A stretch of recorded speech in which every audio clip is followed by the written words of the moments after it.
2 Kings, chapter 2. Not long before the Lord took Elijah up into heaven in a strong wind, Elijah and Elisha were leaving Gilgal. Elijah said to Elisha, "The Lord wants me to go to Bethel, but you must stay here." Elisha replied, I swear by the living Lord and by your own life that I will stay with you no matter what. And he went with Elijah to Bethel. A group of prophets who lived there asked Elisha, "Do you know that today the Lord is going to take away your master?" Yes, I do, Elisha answered. but don't remind me of it. Elijah then said, "Elisha, now the Lord wants me to go to Jericho, but you must stay here." Elisha replied, I swear by the living Lord and by your own life that I will stay with you no matter what. and he went with Elijah to Jericho.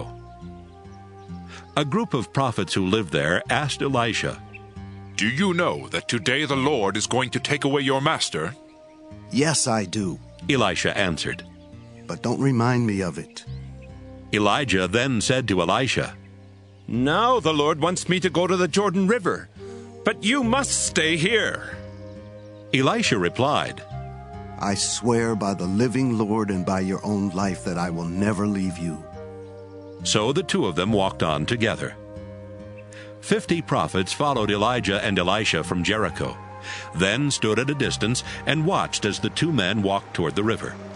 When they got there, Elijah took off his coat. Then he rolled it up and struck the water with it.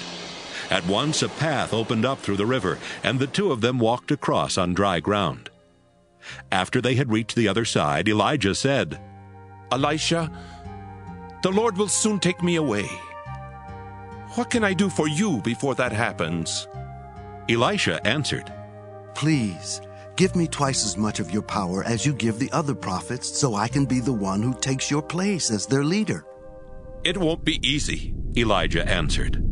It can happen only if you see me, as I'm being taken away."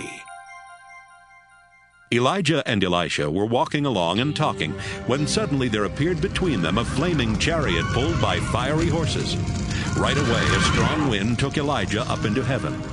Elisha saw this and shouted, Israel's cavalry and chariots have taken my master away. After Elijah had gone, Elisha tore his clothes in sorrow.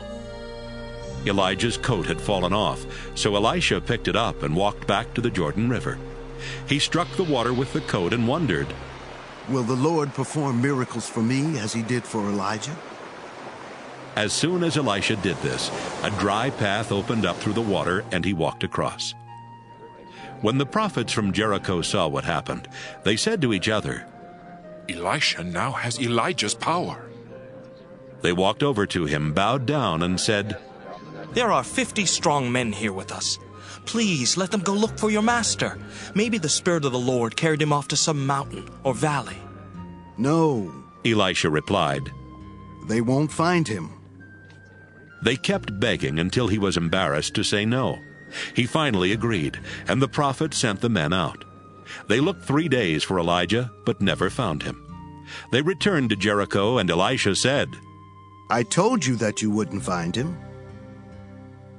One day the people of Jericho said, "Elisha, you can see that our city is in a good spot, but the water from our spring is so bad that it even keeps our crops from growing." He replied, Put some salt in a new bowl and bring it to me.